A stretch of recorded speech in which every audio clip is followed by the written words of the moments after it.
Hi, friends. The topic for day 7 of Radical Surrender is suffering.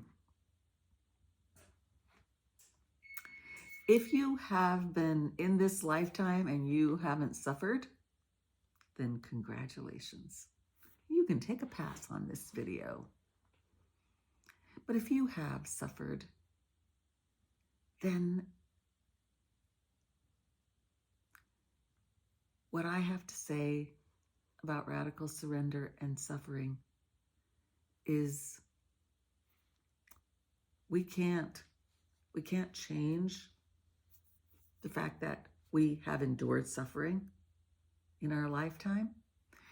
If we're going through suffering right now, we probably feel like we can't change that suffering. So all we really have the ability to affect a change on is how we handle it and what we do with it.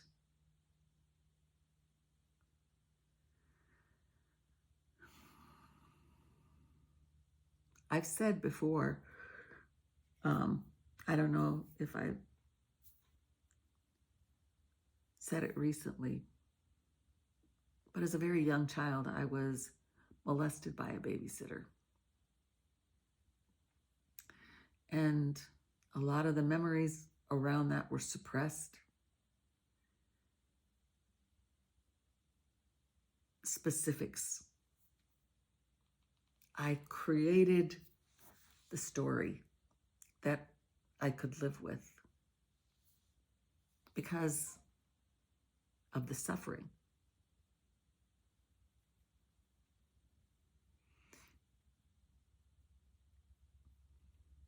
When I was a teenager, there were other things that happened to me in that same way.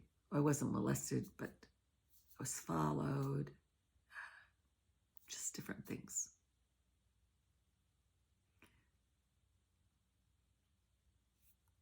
I wanted to be invisible. I felt like if these things were happening to me, causing me to suffer, it must be because of something that I was doing. And I thought the only way that I could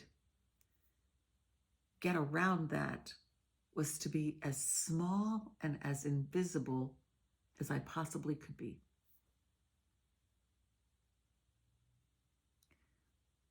Many of you have survived suffering by doing something, your version of that. And at some point in time,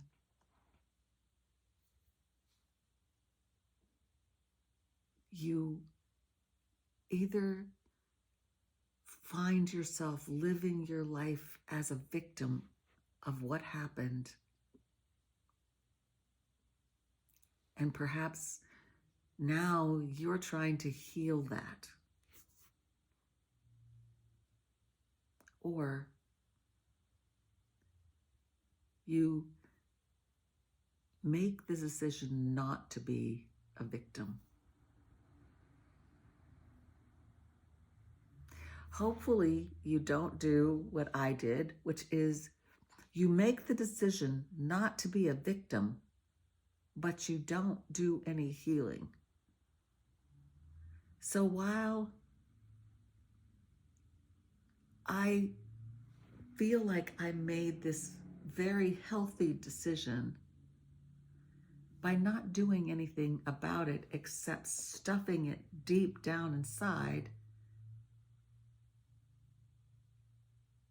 I carried it like this really heavy bag through my life until the last few years.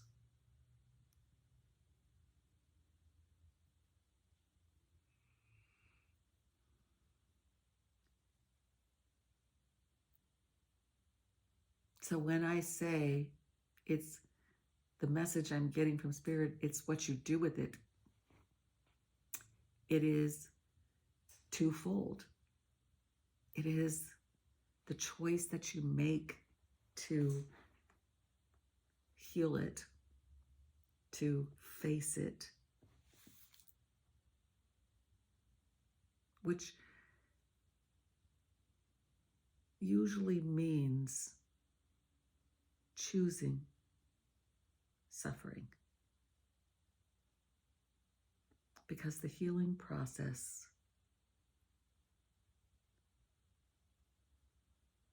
brings about a kind of suffering that we have to get through to get to the other side.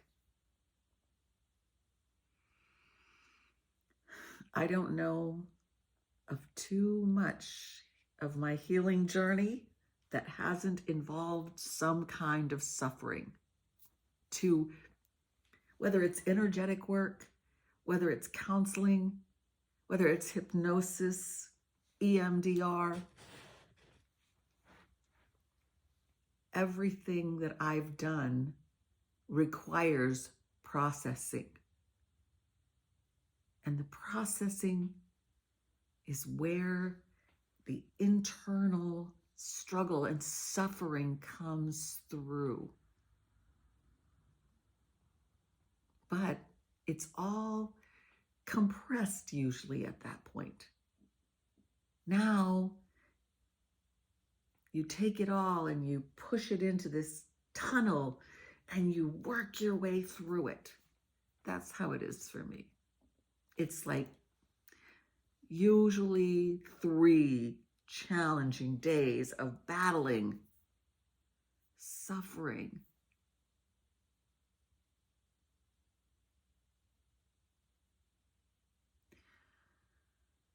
The second part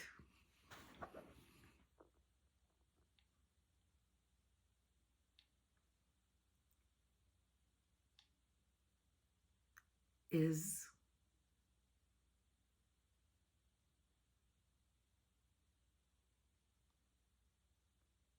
how you get through it with the divine. When you find yourself suffering, do you turn away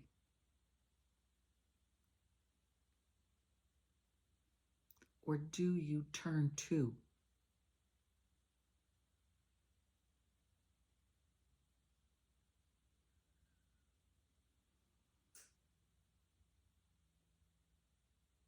I know that in my life, there's been times when I've done both.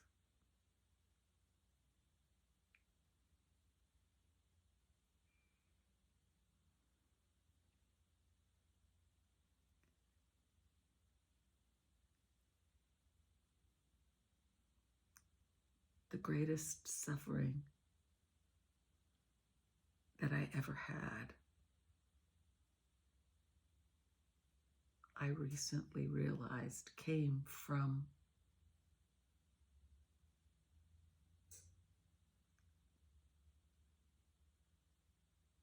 my turning away from the divine, thinking that I couldn't possibly do what I felt they were asking me to do.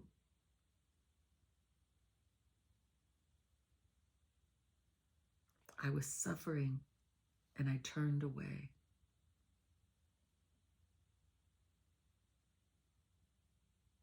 My suffering grew tenfold or more because without having the divine to turn to, that feeling of being completely alone, desolate, destitute,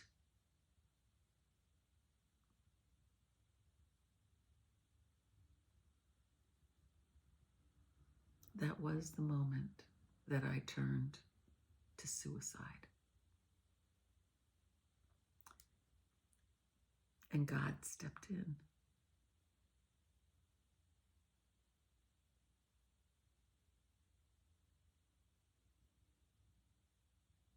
Was my suffering worse than anyone else's? No.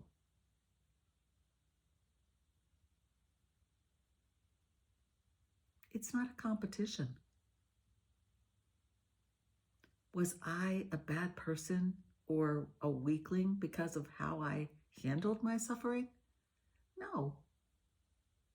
It was the lesson I had to learn. The greatest lesson I ever learned was that the divine does not want us to suffer. They want us to get through to the other side, and they want to help us. The suffering that we have is human suffering.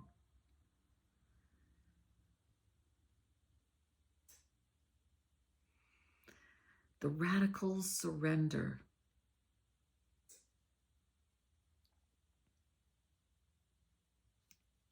is, what are you going to do during your suffering? Are you going to give it to the divine and give yourself grace and keep fighting, keep getting through?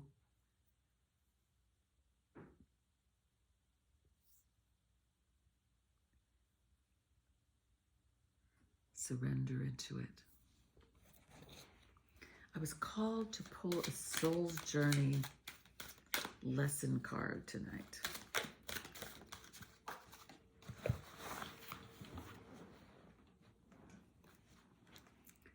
Patience. I accept that everything happens in divine order.